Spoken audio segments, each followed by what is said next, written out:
Même au ski, tu peux faire des maths. Qu'est-ce qu'elles font les stations de ski pour évaluer la difficulté d'une piste? Les pistes vertes, les pistes bleues, les pistes rouges, même les pistes noires. Premièrement, elles vont regarder la difficulté de la piste, c'est-à-dire s'il y a des bosses, s'il y a du verglas. Et la deuxième chose, il faut bien qu'elles évaluent également la pente de la piste sur tous les morceaux de la piste. Et pour évaluer la pente de la piste, c'est un calcul de trigonométrie de troisième. Considérons cette modélisation.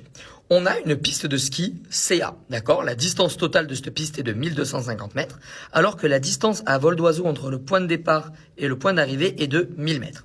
On s'est renseigné et on s'est rendu compte que pour qu'une piste soit rouge, il faut que l'angle ici que je cherche soit compris entre 25 et 40 degrés. Je cherche donc à déterminer la mesure de l'angle BAC dans ce triangle rectangle. Je vais utiliser la trigonométrie.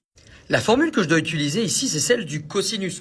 Pourquoi? Parce que je cherche un angle, je connais son côté adjacent et je connais l'hypoténuse. La seule formule qui va lier un angle, le côté adjacent et l'hypoténuse, c'est le cosinus. C'est pour ça que je peux écrire que le cosinus de BAC, c'est BA, côté adjacent, sur hypoténuse AC.